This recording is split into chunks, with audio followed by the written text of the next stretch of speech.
précédent exposé, nous avions abordé les régimes classiques dont leur légitimité reposait sur l'hétéronomie du droit naturel. Ces régimes étaient, nous l'avons vu, autoritaires et à responsabilité politique hiérarchisée, c'est-à-dire avec une forte autogestion locale et des régimes à finalité transcendantale. Mais ces régimes étaient inéluctablement condamnés par le développement de l'individualisme et furent partout remplacés par des régimes modernes dont nous allons maintenant étudier leurs composantes. Après une introduction présentant l'utopie, notion initiatrice de la modernité, nous tenterons de définir premièrement la modernité et sa compagne philosophique, l'autonomie, ce qui nous introduira à la deuxième notion, le contrat social. La modernité nous oblige aussi à aborder en troisième paragraphe le contexte politique de la société émergente. Le cœur de l'exposé sera consacré en quatrième partie à la définition des régimes totalitaires et leurs trois expressions, libéralisme, socialisme, nationalisme, ainsi que leurs combinaisons. Ainsi, 4 chapitres qui vont décrire, sans filtre, notre situation d'être politique moderne. L'utopie. Le mot utopie apparaît en 1516 dans le titre du livre de Thomas More. Il fait suite d'ailleurs au livre d'Erasme, Éloge de la folie. Depuis, on compte une quarantaine de récits utopiques. L'utopie serait l'une des caractéristiques premières des régimes modernes. Utopie signifie d'ailleurs nulle part. Ce qui définit l'utopie est une vision construite artificiellement d'un univers planifié et rassurant, hors du temps et de l'espace. C'est un tour d'esprit qui consiste à assujettir la réalité complexe et imprévisible du monde à un schéma de perfection fermé sur lui-même, pensé en vase clos. Ce plan humain fixe, qui permet de sortir de l'histoire, relève, d'après les psychologues, d'une illusion toute puissante typique du délire schizophrénique, une psychose magique.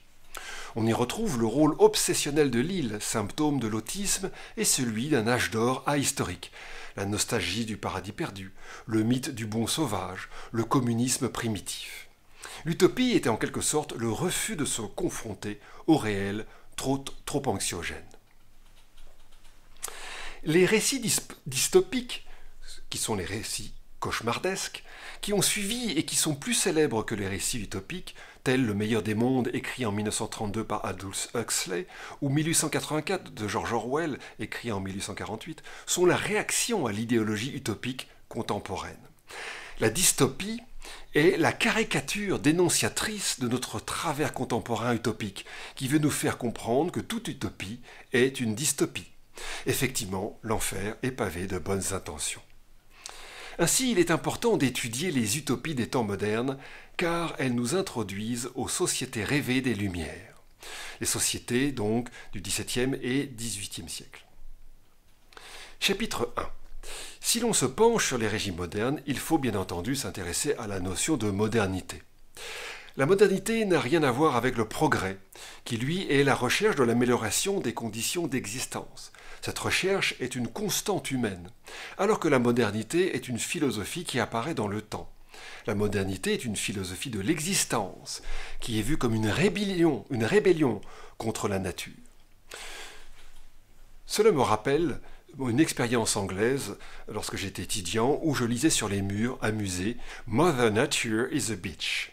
Je ne comprenais pas à l'époque philosophiquement le sens, mais cela me faisait sourire. La modernité consiste à faire acte de volonté humaine afin de ne plus accepter le diktat imposé par la nature qui soumet les êtres et les choses, mais au contraire de s'en libérer grâce à la science et à la technique, c'est-à-dire grâce au progrès. Et dans ce cas-là, le progrès n'ayant plus fonction d'améliorer notre situation, mais permettant de se rebeller contre notre propre nature. La modernité consiste donc, pour l'humain, à se libérer de l'assujettissement aux lois naturelles. La modernité est une philosophie orgueilleuse, démiurgique, prométhéenne, qui promet de recréer le monde à l'image de l'homme perçu comme un tout en soi. La modernité est un moment de l'histoire humaine qui débute avec la Renaissance. Elle est marquée par 3 phénomènes. D'abord, l'humanisme, qui considère que l'humain est le centre de l'univers et est vu comme origine et finalité de lui-même. Puis vient la réforme protestante, qui est la remise en question de la tradition par le moi subjectif, symbolisé par l'autodafé des principaux livres de la tradition chrétienne. Et aussi, évidemment, en troisième, le cartésianisme. Le cogito ergo sum, je pense donc je suis de René Descartes, qui s'accompagne de l'humain maître de la nature. Le tout soutenu par l'émergence des sciences et techniques, ainsi que du capital. Le capital étant l'accumulation d'argent inutile. Ces trois phénomènes qui apparaissent au XVIe et au XVIIe siècle sont utilisés comme levier de la révolution moderne. L'autonomie. La caractéristique première des régimes modernes est l'autonomie philosophique. Auto, soi-même, nomos, la loi, c'est-à-dire penser que l'humain n'est pas lié à un univers préexistant et lié à une nature qui le crée et dont il dépend, comme dans le cas des régimes classiques que nous avons vus la dernière fois. L'existence de l'humain ne dépend pas d'une création et d'un créateur. L'autonomie récuse, par conséquent, toute divinité. Luc Ferry, ancien ministre de l'Éducation, dans son ouvrage L'Homme-Dieu, paru en 1996, nous le dit. Pour le pire, comme pour le meilleur, notre univers laïque tend donc à récuser toute référence à ce qui est extérieur aux hommes au nom d'une exigence d'autonomie. L'homme autonome ne doit donc rien à rien et à personne, pas même à ses parents et à ses ancêtres, puisque sa naissance est due au hasard. L'humain, dans la vision autonome, n'est pas de nature dépendante, mais relève de la volonté. En quelque sorte, à la différence des régimes classiques, la philosophie moderne est positive et optimiste. L'humain peut donc se doter des lois et de l'éthique qu'il désire. L'autonomie est le point de départ nécessaire pour accéder à la liberté. Le philosophe allemand Emmanuel Kant, dans Fondement de la métaphysique des mœurs de 1785, pose la question. En quoi donc peut bien consister la liberté de la volonté, sinon dans une autonomie, c'est-à-dire dans la propriété qu'elle a d'être à elle-même sa loi? Alexandre Solzhenitsyn, dans Discours de Harvard de 1978, précise « Je parle de la vision du monde qui a prévalu en Occident, née à la Renaissance et dont les développements politiques se sont manifestés à partir des Lumières. Elle est devenue la base de la doctrine sociale et politique et pourrait être appelée l'humanisme rationaliste ou autonomie humaniste. L'autonomie proclamée et pratiquée de l'homme à l'encontre de toute force supérieure à lui. On peut parler aussi d'anthropocentrisme, c'est-à-dire l'homme étant vu au centre de tout. Karl Marx, dans Économie et philosophie, nous dit « Un être ne se révèle autonome qu'à partir du moment où il est son propre maître. Et il n'est son propre maître que s'il n'est redevable qu'à lui-même de sa propre existence. Un homme qui vit par la grâce d'un autre se considère comme un être dépendant. Or, je vis totalement par la grâce d'autrui, non seulement quand il pourvoit à ma subsistance, mais aussi quand il a, de surcroît, créé ma vie, s'il en est la source. Et ma vie a nécessairement son fondement hors d'elle, lorsqu'elle n'est pas ma propre création. » À croire que Marx serait croyant. Le théoricien monarchiste Louis de Bonald, dans Mélange littéraire, politique et philosophique de 1819, nous dit « La philosophie des modernes, sérieusement approfondie et réduite à sa plus simple expression, est l'art de se passer de l'être souverainement intelligent de la divinité dans la formation et la conservation de l'univers, dans le gouvernement de la société, dans la direction même de l'homme. Je le répète, la philosophie moderne n'est autre chose que l'art de tout expliquer, de tout régler sans le concours de la divinité. » Et Georges Bernanos, pour finir, dans La France contre les robots de 1946. On ne comprend absolument rien à la civilisation moderne si l'on n'admet pas d'abord qu'elle est une conspiration universelle contre toute espèce de vie intérieure. Tout est dit sur l'origine de la politique moderne, néanmoins poursuivons pour tenter d'en comprendre le fonctionnement. Chapitre 2. Les hommes étant libres et indépendants de tout créateur, de toute nature et de toute tradition du passé, peuvent donc se réunir librement et élaborer collectivement un contrat social, c'est-à-dire un ensemble de règles, constitutionnelles on pourrait dire, librement élaborées, à dimension humaine, mais créées ex nihilo. C'est ce que les juristes appellent le droit humain positif. C'est un droit au service de l'humain qui dit positivement ce qu'est la loi.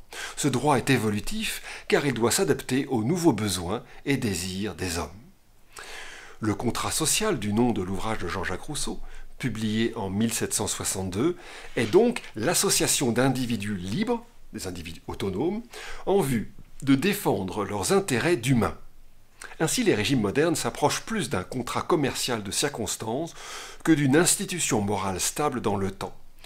Rousseau avait confirmé lui-même, dans le contrat social, livre 3, chapitre 18, « Il n'y a dans l'État aucune loi fondamentale qui ne se puisse révoquer, non pas même le pacte social. » Le régime moderne est donc un régime constructif et optimiste. C'est pourquoi les constitutions modernes changent souvent, comme nous le verrons dans la 5e conférence. Il est vrai qu'à l'origine du contrat social se trouve une vision philosophique positive de l'être humain. Pour Rousseau, l'homme est bon et heureux par nature. C'est la civilisation qui l'a corrompu et qui a ruiné son bonheur primitif. Il nous avoue dans Confessions, publié en 1782. En fait, Rousseau exprime son propre malaise, dû à son origine plébéienne, confrontée au salon parisien aristocratique et corrompu. Le mythe du bon sauvage, que les Lumières devinent à travers les récits des explorateurs, est là pour confirmer la bonté naturelle de l'humain. Diderot, dans Supplément au voyage de Bougainville, confirme l'existence du bon sauvage qu'il n'a pourtant jamais rencontré. Notons que le bon sauvage est un concept vide de conséquences pratiques, car les philosophes des Lumières n'entendent pas toujours libérer ces bons sauvages asservis. Et notons particulièrement que Voltaire, raciste lui-même, n'hésitait pas à investir son capital dans la traite des Noirs. La liberté. Fondé sur une vision de l'homme libre, le régime moderne, à son origine tout du moins, va pouvoir établir, garantir et développer la liberté. Celle-ci est totale et vouée à se développer indéfiniment, car l'homme moderne doit se libérer de toutes les scories du passé qui l'emprisonnent. Ancien esclave, il doit se libérer par un travail violent des chaînes de la servitude. La libération de la condition des individus à travers un régime moderne est un impératif, car cette libération est collective. Le régime doit libérer l'individu malgré lui, car son esclavagisme le rend aveugle sur sa propre condition.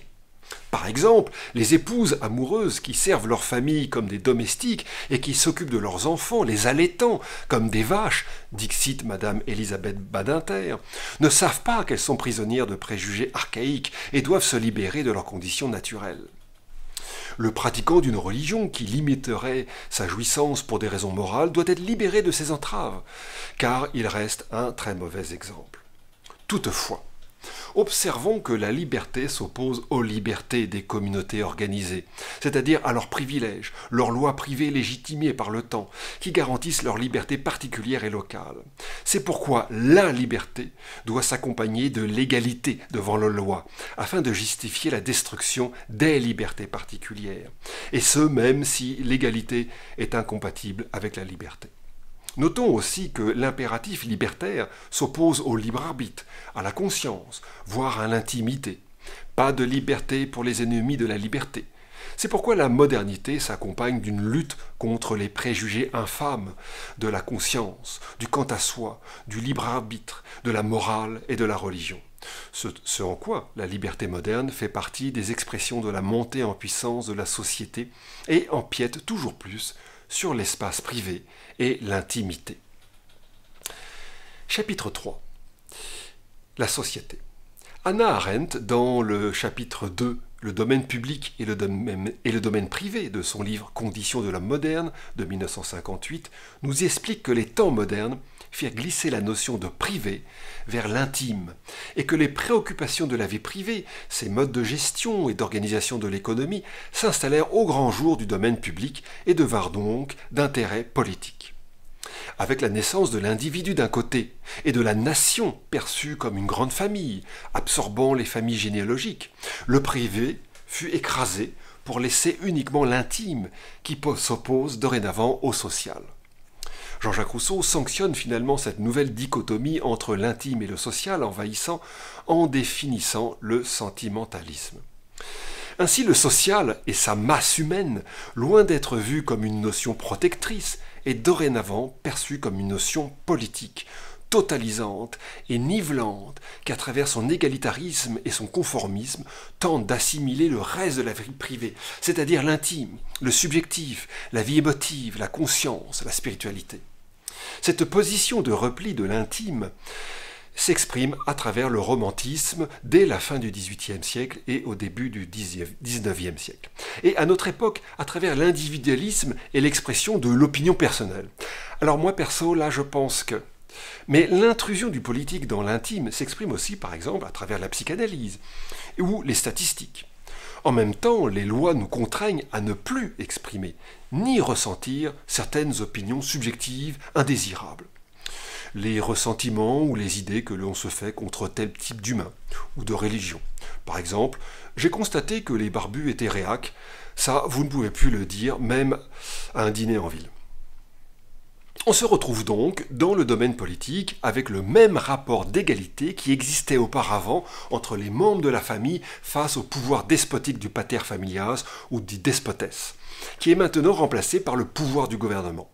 Ce gouvernement se transformant en bureaucratie, c'est-à-dire en un pouvoir législatif et exécutif anonyme et massifié, correspondant à la masse anonyme et unifiée de la société. La bureaucratie est par conséquent inéluctable, par souci d'efficacité, pour gérer cette vaste société et ses besoins de consommation et d'égalitarisme. Hannah Arendt nous explique que cette uniformité, le conformisme sociétal, est dû statistiquement à la masse. Plus la société est large, la nation, puis l'Union européenne et le monde, et plus elle est unifiée, plus les éléments non représentatifs de la courbe moyenne sont écrasés statistiquement et n'apparaissent plus dans la courbe. D'où peut-être l'intérêt de réaliser des sociétés de petite taille. Non pas le monde, mais par exemple la France. Et encore, c'est bien grand. La province, comme dans les anciens régimes, pouvant être un cadre naturel adapté pour un groupe humain idéal. La modernité politique a enfanté 3 types de sociétés idéales à travers 3 types de politiques économiques. Le libéralisme, le socialisme et le nationalisme. 3 illustrations politiques possibles de la modernité. Le libéralisme. Historiquement, le libéralisme apparaît au XVIIe siècle en Angleterre et s'est développé sur le continent au XVIIIe siècle à partir des Lumières. D'un point de vue économique, c'est à travers la liberté que l'homme va pouvoir acquérir l'abondance. Car ce sont les préjugés du passé qui empêchent de répandre l'abondance. La théorie est simple. En supprimant les limitations du commerce, les limitations des prix sur les grains, en supprimant l'interdiction du prêt à intérêt, en libérant les surfaces des terres collectives, c'est-à-dire en les privatisant, en libérant les forces de production individuelles, c'est-à-dire en supprimant les protections salariales et les corporations de métiers, et en libérant la circulation des marchandises, l'abondance est inéluctablement au rendez-vous. C'est pourquoi la pensée moderne a inventé le libéralisme qui se résume par laisser faire, laisser circuler. C'est la libre circulation, 1, des biens, les biens étant marchandises et services, 2, des capitaux et 3, des hommes. C'est ce qu'on retrouve tel quel dans les constitutions européennes.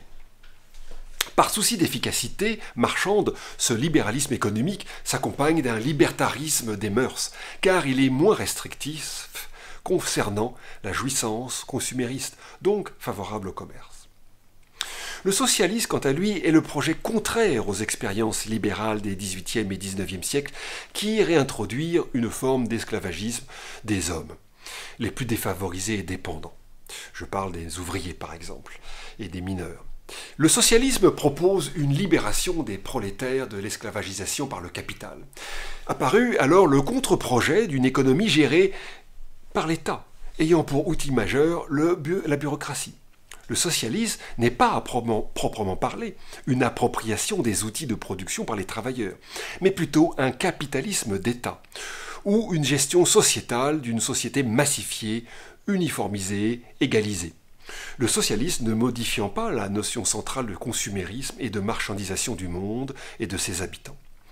Malheureusement, le socialisme, pas plus que le libéralisme, ne sut faire vivre harmonieusement la notion de bien commun, cette notion centrale du politique. Je dis malheureusement, car ce malheur s'est compté en centaines de millions de victimes. Aussi apparut la notion de nationalisme. À l'origine se trouve l'affirmation moderne d'autonomie, le principe de toute souveraineté résidant essentiellement dans la nation. nous explique la Révolution. L'idée au XIXe siècle étant de recréer le fonctionnement d'une famille nationale pour remplacer la vie de famille et des communautés détruites par la société libérale ou socialiste.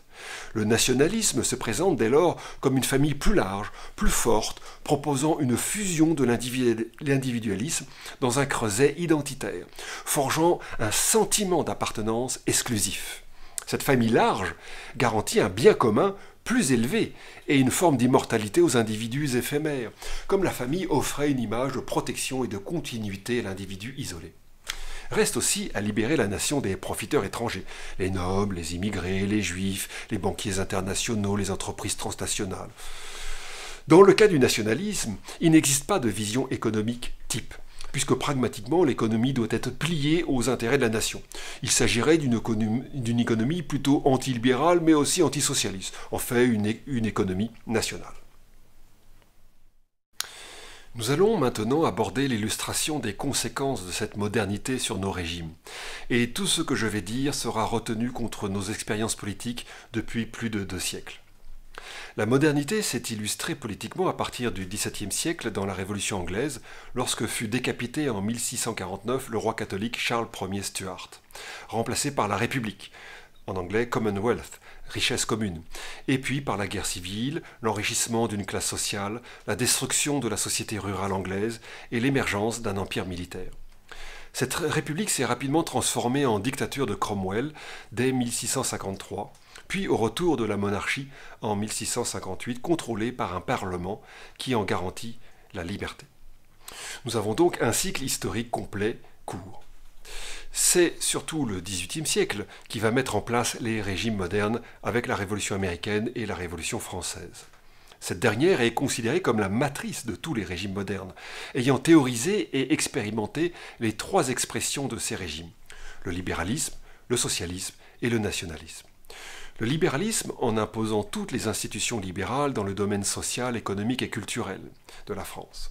Le socialisme avec l'élaboration de la Première République, son comité de salut public et les expériences de dirigisme économique. Il faut mentionner Marat et les montagnards, la terreur et Robespierre.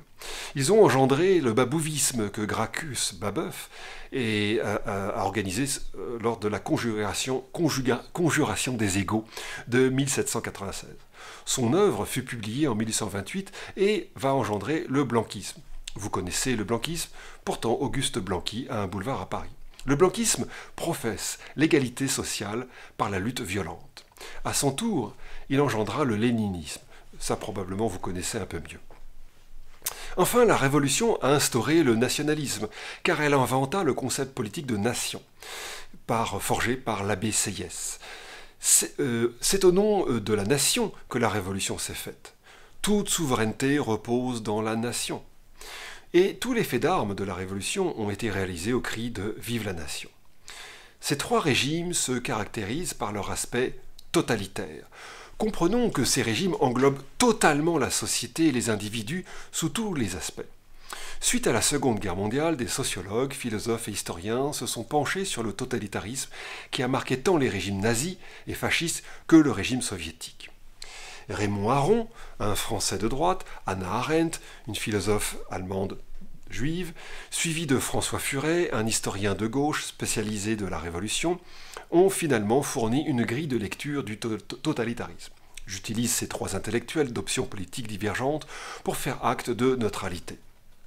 Un régime totalitaire s'organise et se caractérise suivant une liste de 9 caractères spécifiques.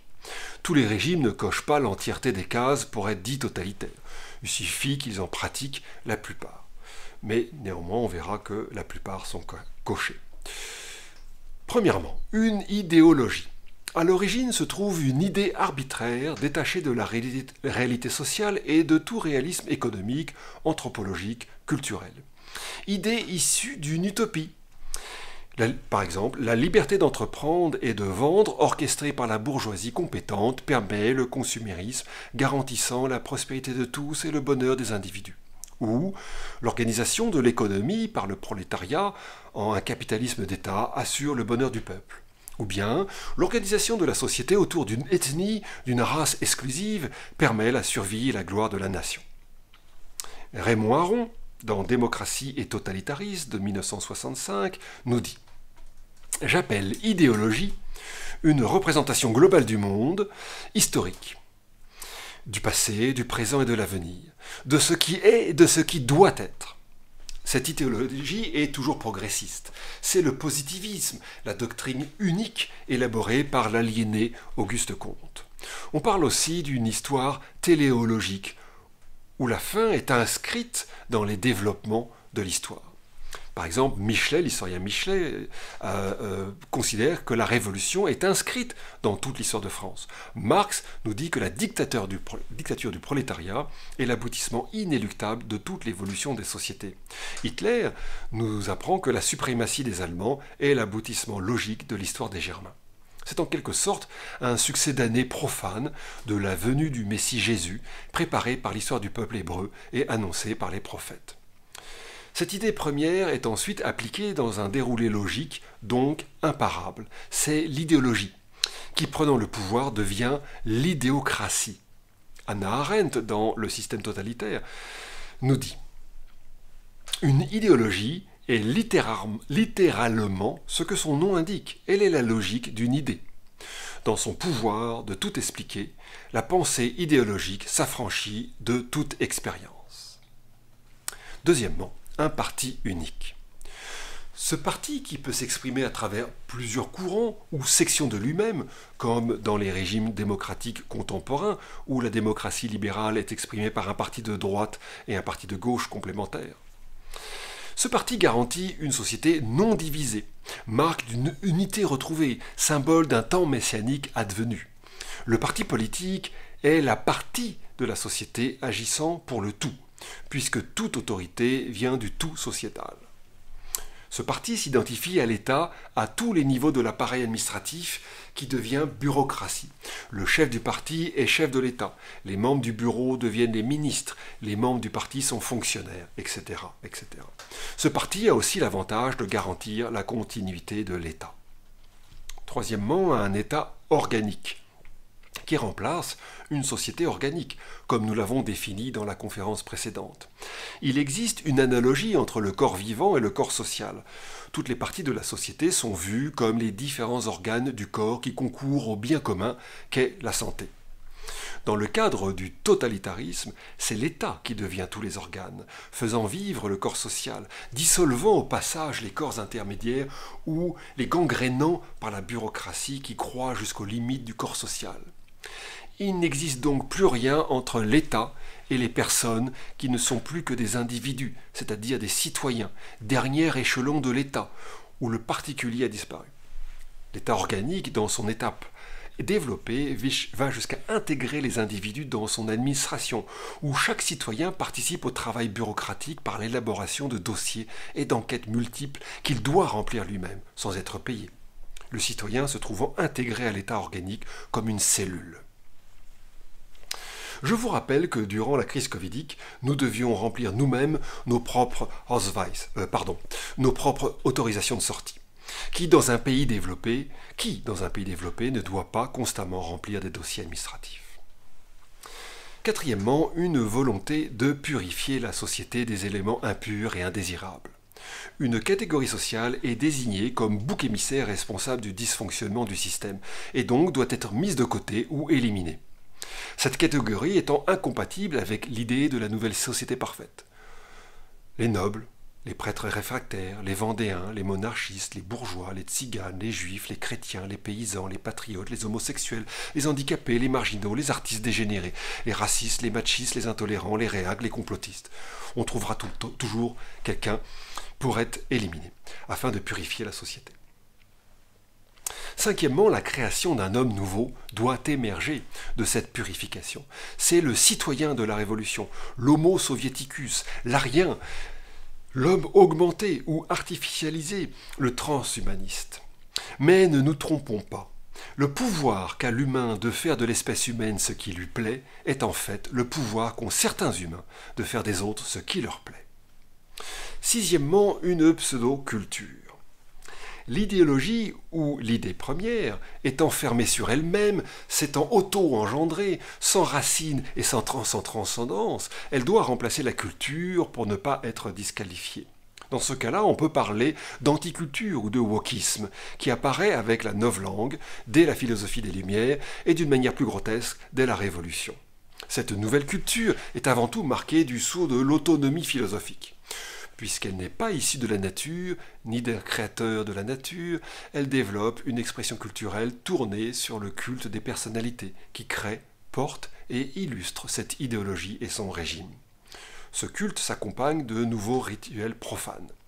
Par exemple, la panthéonisation, le culte à l'être suprême pendant la Révolution, le culte de la déesse raison, l'autel de la patrie, les cérémonies aux morts, aux monuments aux morts, les défilés politiques et militaires, l'affichage des héros du travail dans la rue et les entreprises en URSS, les rituels SS, les parades de Nuremberg, les noms de rues et espaces publics donnés à des personnalités. Ce que les sociologues ont nommé les religions séculaires ou profanes. Le culte des saints est remplacé par le culte de la personnalité des fondateurs. Les 6 philosophes des Lumières, les révolutionnaires français, les fondateurs de la Troisième République, Washington déifié qui a son temple, Marx, Engels, les héros de la nation allemande tel Siegfried, de la nation italienne tirée de la Rome antique tel César, le culte des dictateurs, Lénine, Mussolini, Staline, Hitler, Mao Tse-tung, mais aussi, plus proche de nous, De Gaulle, Monet et Schumann. Le culte des illustrateurs de l'idéocratie, le héros local qui a sa rue, l'enfant Morozov, statufié en URSS pour avoir dénoncé ses parents pratiquant le christianisme et qui furent déportés. On peut aussi mentionner le culte des people dans les médias. À propos de religion profane, on peut citer Vincent Payon, notre ministre de l'Éducation nationale sous le règne de François Hollande, qui nous explique dans son ouvrage, au titre évocateur, « Une religion pour la République, la foi laïque » de Ferdinand Buisson. 2010, page 48. La laïcité française, son ancrage premier dans l'école est l'effet d'un mouvement entamé en 1789, celui de la recherche permanente, incessante, obstinée de la religion qui pourra réaliser la révolution comme une promesse politique, morale, sociale, spirituelle. Il faut pour cela une religion universelle, ce sera la laïcité. Il lui faut aussi son temple ou son église, ce sera l'école. Enfin, il lui faut son nouveau clergé, ce seront les hussards de la République, c'est-à-dire les instituteurs et professeurs. Cette pseudo-culture est tournée vers des dérivatifs culturels. Le sport, les jeux, le folklorisme en pays socialiste, la musique populaire prise en charge par l'État, l'art contemporain, la fausse littérature et les BD offertes en pâture aux lecteurs de Télérama et aux enfants des collèges, afin que l'homme nouveau ne soit pas tenté de se pencher sur ce que fut sa culture. Bien entendu, cette pseudo-culture ne peut reposer sur une morale qui est toujours limitative. Tu ne feras pas. Aussi, la base de cette culture moderne est une éthique relativiste variant de l'amoralisme à l'immoralisme. Citons par exemple l'obligation du serment à la constitution humaniste pour les prêtres en 1789 et qui déclenchait une guerre civile. La loi des suspects de 1792 qui permettait d'arrêter toute personne à l'apparence. La loi du génocide vendéen de 1793. L'expropriation des biens d'église en 1789 et en 1905. L'extermination de 3 millions de bourgeois décrétée par Lénine. Les lois de Nuremberg, la promotion de la délation dans certains pays, tels que l'Angleterre, l'eugénisme et l'euthanasie, les publicités mensongères fondées sur la jalousie, l'envie, l'orgueil, la tromperie, la vidéosurveillance publique, le pass sanitaire, le crédit social en place déjà en Chine et qui arrive bientôt dans nos rayons. Ainsi, l'absence de morale permet toutes les lois possibles. Septièmement, une propagande. Propagande omniprésente et sous toutes les formes. Un discours unique, permanent, qui définit le politiquement correct, c'est-à-dire une moraline sans fondement légitime et à comportement variable, promu par médias, affiches, iPods, journaux gratuits distribués comme ça dans la rue tous les matins aux bouches de métro, discours, brochures, qui fonctionnent par injonction reposant toujours sur l'émotion. Il y a aussi un contrôle de l'information, de la culture, de la pensée qui doit être unique. À propos de la censure, Rousseau nous avait prévenu. De même que la déclaration de la volonté générale se fait par la loi, la déclaration du jugement public se fait par la censure. L'opinion publique est l'espèce de loi dont le censeur est le ministre et qu'il ne fait qu'appliquer aux particuliers. Il y a aussi la réécriture de l'histoire, des pans entiers de connaissances tombant dans les oubliettes, voire nos programmes d'histoire où, par exemple, Saint-Louis et Jeanne d'Arc ne sont même plus mentionnés. Nous mentionnons l'exclusion des salons, la mort sociale, les galères de l'opinion, disait le révolutionnaire Barrère, voire l'internement en camp ou en psychouchka soviétique, la liste des personnes interdites de plateau des chaînes de télévision et de radio publiques, comme le très populaire François Asselineau, dont nous rendons hommage pour son gigantesque travail d'information. Et nouveau, la liste de dénonciation officielle des déviants. J'ai découvert récemment le site Conspiracy Watch, un site français comme son nom l'indique, financé par l'État, avec carte des médias conspirationnistes et liste nominative pour la haine publique. Sa page Histoire mérite le détour pour son niveau d'amalgame, de mensonges historiques et d'historiographie totalement dépassée. Mais il faut que je me taise, sinon je vais y finir épinglé. On annonce pour bientôt la censure officielle des sites internet qui n'annonnent pas la doxa. Alexis de Tocqueville, dans De la démocratie en Amérique, tome 1, publié en 1835, nous avait prévenu des modes de censure de la démocratie libérale. En Amérique, la majorité trace un cercle formidable autour de la pensée. Au-dedans de ses limites, l'écrivain est libre, mais malheur à lui s'il ose en sortir. Ce n'est pas qu'il a craint un autodafé, mais il en bute à des dégoûts de tout genre et à des persécutions de tous les jours. La carrière politique lui est fermée. Il a offensé la seule puissance qui est la faculté de l'ouvrir. On lui refuse tout, jusqu'à la gloire. Avant de publier ses opinions, il croyait avoir des partisans. Il lui semble qu'il n'en a plus, maintenant qu'il s'est découvert à tous, car ceux qui le blâment s'expriment hautement et ceux qui pensent comme lui, sans avoir son courage, se taisent et s'éloignent. Il cède, il plie enfin sous l'effort de chaque jour et rentre dans le silence comme s'il éprouvait des remords d'avoir dit vrai. Vous êtes libre de ne point penser comme moi, votre vie vaut bien, tout vous reste, mais de ce jour, vous êtes un étranger parmi nous. La propagande agit sur la jeunesse embrigadée, afin de la couper de l'influence des familles. C'est l'éducation d'État obligatoire, l'école dès 2 ans, pour couper des liens familiaux. Ça peut être les komsomols en Union soviétique, la jeunesse hitlérienne, la louve fasciste italienne. C'est une jeunesse non plus éduquée, mais conditionnée à produire des jugements de valeur élaborés par des ingénieurs sociaux. On peut aussi parler des vêtements uniformisants, comme le costume Mao, le costume 3 pièces, le jean t-shirt basket. Huitièmement, une purge sociale constante pour avoir de nouveaux cadres redevables, dépendants et sans arrière-fond culturels et sociaux à qui on peut demander d'appliquer n'importe quelle consigne, aussi immorale soit-elle. Les notables de la Révolution, qui remplacent totalement dans leur poste les nobles et les grands bourgeois d'Ancien Régime, les purges staliniennes dans tous les partis communistes du monde, afin d'éliminer les cadres d'un communisme utopique. La nuit des longs couteaux en Allemagne en 1933, qui élimine les éléments populaires qui forgèrent le nazisme. L'ascenseur et le désascenseur social dans toutes les démocraties, qui partout met en place des ingénieurs exécutants sans culture morale et politique. Enfin, le 9e point, une terreur systématique et arbitraire de différents degrés.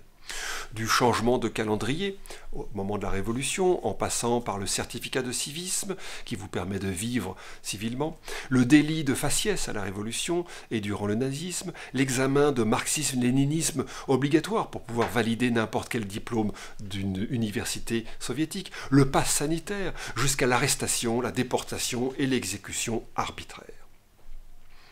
Herbert Marcuse, philosophe grand bourgeois marxiste de Berlin, nous dit dans La fin de l'utopie, publié en 1968, enfin traduction française 1968, « Il n'y a pas de doute qu'un mouvement révolutionnaire donne naissance à une haine sans laquelle la révolution n'est tout simplement pas possible, sans laquelle aucune libération n'est possible.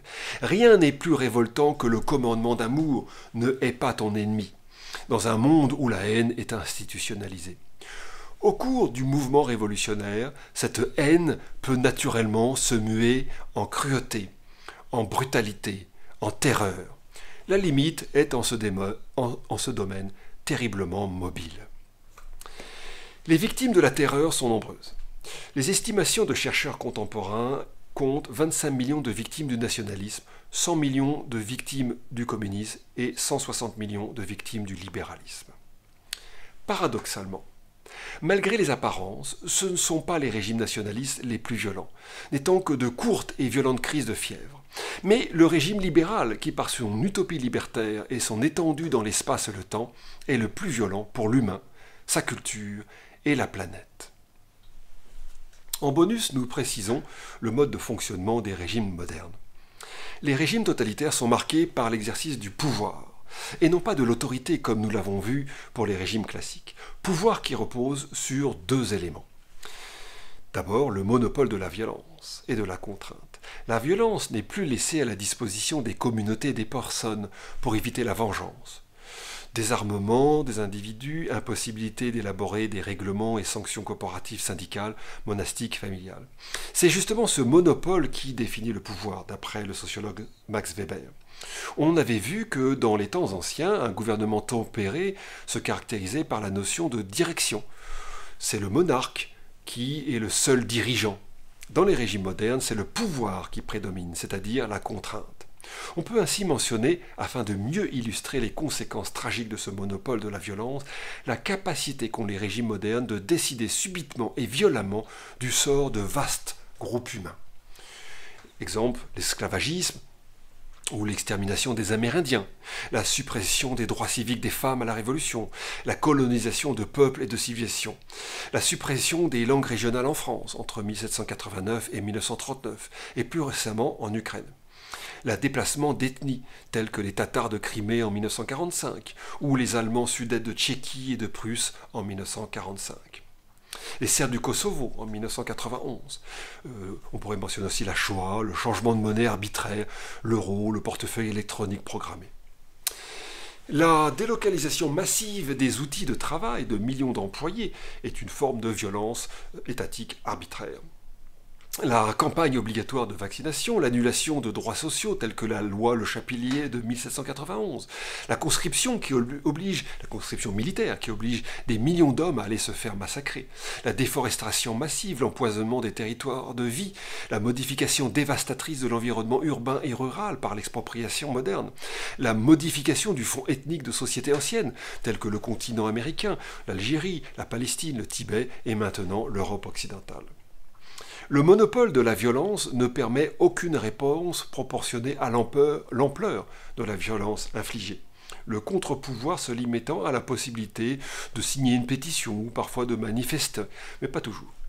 Les corps intermédiaires ayant été supprimés, il n'existe plus de défense de la société qui se retrouve livrée à l'État moderne dont le pouvoir est sans limite. Il y a aussi le second élément du pouvoir moderne qui est l'élaboration d'un droit humain positif, qui remplace le droit coutumier et de jurisprudence des régimes classiques. Ce droit positif est exponentiel. Afin de définir et de contrôler toujours plus les comportements des individus dans le but d'établir la société parfaite, ce droit change le cadre juridique des citoyens en permanence, d'une manière arbitraire en apparence, mais en fait suivant la logique de l'idée première. On ne peut plus savoir ce qui sera autorisé demain. Le droit positif peut définir les nouvelles vérités comme bon lui semble. C'est une forme de terreur juridique. En France, nous sommes actuellement dépendants d'un demi-million de lois et de règlements, dont la majorité sont élaborées dans des officines bruxelloises. Ces lois sont de plus en plus nombreuses et de plus en plus longues, de 40 lignes après-guerre à 120 lignes en moyenne maintenant. 71 lois furent adoptées à la session du 1er octobre 2021 au 21 juin 2022. Elles précisent de plus en plus ce que le citoyen doit faire, comment il doit agir et se comporter. Ce pouvoir s'exerce à travers une bureaucratie sans limite, puisqu'il n'existe plus aucun corps intermédiaire, ni distinction claire entre le public et le privé. Le socialiste Saint-Simon, qui date de la fin du XVIIIe siècle et de premier quart du XIXe siècle, avait prophétisé le phénomène. La société ne sera pas gouvernée mais administrée, probablement par souci d'égalité. Lui qui préconisait de remplacer le gouvernement des hommes par l'administration des choses. Aldous Huxley nous prévient dans Retour au meilleur des mondes, la dictature parfaite serait une dictature qui aurait les apparences de la démocratie, une prison sans mur dont les prisonniers ne songeraient pas à s'évader, un système d'esclavage où, grâce à la consommation et au divertissement, les esclaves auraient l'amour de leur servitude. Triste prévision pour nos régimes modernes qui pourtant tous ont débuté dans l'euphorie des utopies enchanteresses. Toutefois, il n'existe pas uniquement 3 régimes politiques modernes, me diriez-vous. Effectivement, il existe aussi les combinaisons de régimes modernes. Nous avons mentionné que la modernité avait enfanté 3 types de régimes totalitaires, libéralistes, socialistes, nationalistes. Ces régimes ont connu des formes pures. Par exemple, les États-Unis d'Amérique et les démocraties européennes du XIXe siècle. Il y a aussi l'URSS à son début. L'Allemagne nazie fut aussi probablement un régime nationaliste pur. Le libéralisme, qui est la colonne vertébrale de la modernité et qui est construit sur la notion de liberté et d'abondance, notion flatteuse pour l'individu et son ego, est le régime le plus stable et le plus puissant, celui qui par sa fluidité peut s'adapter rapidement et donc perdurer. Ce libéralisme, piégé par son humanisme d'origine, est hypocritement obligé d'être doux avec les inadaptés au sens de l'histoire, ceux qui sont marginalisés par la révolution libérale elle-même. Le libéralisme préférant opter pour la sélection naturelle lente et darwinienne, à visage humain. Toutefois, ces régimes ont connu des impasses, expériences parfois décevantes, en fait toujours, mais dont les fondements ont rarement été remis en question. Sauf pour le nazisme, qui lui a perdu militairement. C'est pourquoi l'historien assiste à toutes les combinaisons par 2 de ces régimes. Par 2 et jamais les 3 en même temps, car ils ont besoin d'un ennemi pour se justifier, d'un ennemi politique objectif et pas seulement religieux. Ces combinaisons reposent sur les points communs qu'ils partagent ensemble. Ces combinaisons sont tentées pour permettre à l'utopie de survivre. Utopie que l'homme moderne, dépourvu de transcendance, n'est pas prêt à abandonner. Ainsi, nous avons eu, à ses débuts, le national-libéralisme en Italie fascisme, le social-nationalisme dans l'URSS de Staline, le national-socialisme au début de l'Allemagne nazie, le libéral-socialisme dans les 3e, 4e et 5e républiques, ceux qui s'expriment dans la formule « en même temps » de Macron. Nous avons aussi le social-libéralisme au moment de la nouvelle économie politique de l'URSS de 1921 à 1928 et de la perestroïka en URSS. Et dans la Chine actuelle, c'est effectivement un social-libéralisme. Les USA mènent une expérience libérale nationaliste depuis la Seconde Guerre mondiale jusqu'à Trump. Finalement, la forme qu'empruntent les totalitarismes a peu d'importance. Ils peuvent endosser plusieurs formes de régime. Plutocratie, république ou démagogie, tyrannie, c'est l'esprit qui compte. Toutefois, construit sur une base idéologique détachée du réel, coupé de la possibilité d'élaborer un véritable bien commun, confronté à l'effondrement de son environnement naturel qu'il méprise, surexploite et détruise, les régimes modernes sont voués à la décadence et à l'extinction. Après 2 siècles d'expérience de régime politique moderne, dont il nous est facile de constater le cul-de-sac totalitaire, et en même temps n'étant plus capable de tolérer les principes des régimes classiques, nous nous retrouvons dans une sorte d'impasse. Nous sommes obligés de nous remettre en question, car nous ne pourrons continuer longtemps à ânonner les contre-vérités politiques comme des mantras salvateurs. Persistant dans les titres du champ politique, il nous semble important de recentrer notre attention sur le bien commun, comprenant qu'il n'est en rien un bien ou un service public, mais un trésor moral, nous permettant collectivement de développer nos vertus, afin de réaliser au minimum le bonheur aristotélicien, si ce n'est notre salut. Dans cette perspective, il nous faudra certainement abandonner un peu de notre individualisme. C'est donc cette morale, cette justice et ces vertus que l'on devrait exiger des futures propositions politiques au-delà des diverses formes institutionnelles qui nous seront bientôt proposées. Merci pour votre attention et au prochain épisode. Au revoir.